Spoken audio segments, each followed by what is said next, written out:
Bonjour. Alors, aujourd'hui, en France, il y a pas mal de villes qui ont répandu l'appel. La liberté appelle l'art. C'est un appel qui est international, qui a été lancé d'Italie par Cristiano Fassini et repris en France. Eux, ils feront ça plutôt au mois d'octobre.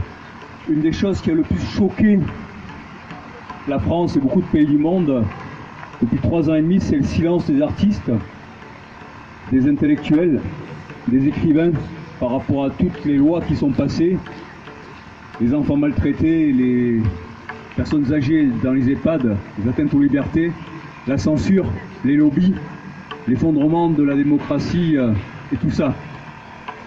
Et on se dit que si les artistes avaient fait leur boulot, si les écrivains avaient fait leur boulot, si les influenceurs avaient fait leur boulot, on n'en serait pas là.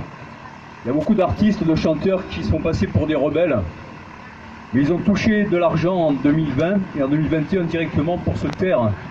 Et depuis, ils n'ont plus jamais ouvert leur bouche. Et ça, c'est gravissime, parce qu'ils touchent de l'argent de l'État, donc de la population. Ils se font passer pour des gens libres qui soutiennent les valeurs françaises de liberté, de démocratie, de non-conflit d'intérêts, mais en réalité, ils obéissent à des lois faites par des lobbies et par les gouvernements les plus corrompus depuis la Deuxième Guerre mondiale. Tout ça, tout ce qu'on vit aujourd'hui, ça a été annoncé par de grandes personnalités. On peut citer Bertrand Russell, prix Nobel, qui en 1944, dans The Impact of Science on Society, a écrit ceci: des régimes alimentaires, des injections et des injonctions seront combinés dès le plus jeune âge pour produire la sorte de personnes et la sorte de croyances que le gouvernement considère désirables. Et toute critique sérieuse des pouvoirs qui existent deviendra psychologiquement impossible. Même si tous sont misérables, tous se croiront heureux parce que le gouvernement leur dira qu'ils le sont. Voilà. Donc vous voyez, la malbouffe, les injections obligatoires, les piqûres, les vaccins et les ordres, le nudge, tout ça, ça a été annoncé il y a quasiment un siècle par un prix Nobel, Bertrand Russell.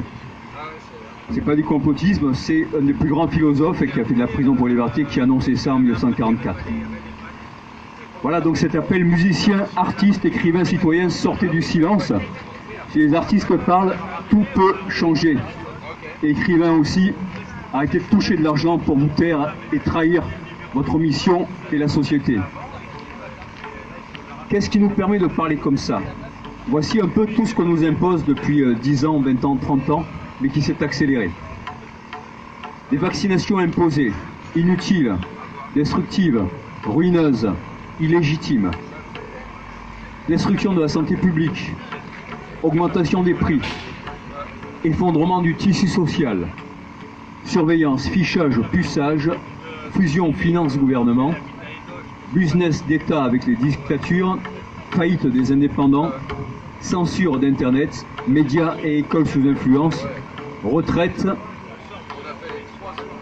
fin de l'argent liquide, transhumanisme, guerre totale contre l'humain et le vivant à travers les vaccins et tout ça, OGM, intelligence artificielle, 5G, division de la société, souffrance scolaire, répression violente, sexualisation et l'enfance.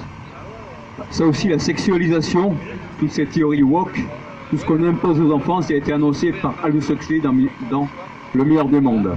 L'éducation sexuelle aux enfants pour formater la société, ça a été annoncé par Aldous Huxley.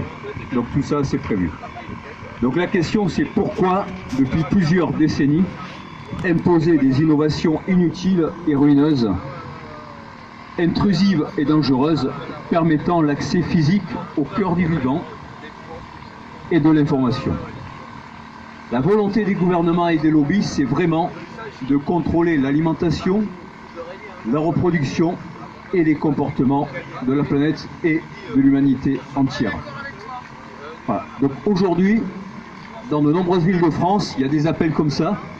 Filmez-les, retransmettez-le et dites aux artistes, aux écrivains et intellectuels d'enfin être courageux, d'arrêter de trahir leur mission pour de l'argent et de perdre l'honneur pour obéir au gouvernement le plus lâche et le plus corrompu qui soit.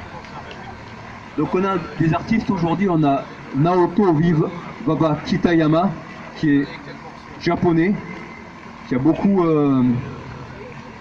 joué en Inde, en Thaïlande, au Japon, en France aussi. On a Daniel Beaufils, qui nous fera de la pop tout à l'heure, Eric et Maître Joseph aussi, hein, le vice-président national pour la liberté des vaccinations, qui est aussi musicien. Voilà. Et bien on va tout de suite commencer en musique et puis on alternera la musique et les prises de parole. Dan, tu veux commencer? Allez, à moins que Jean-Pierre il veuille faire un morceau. Ah.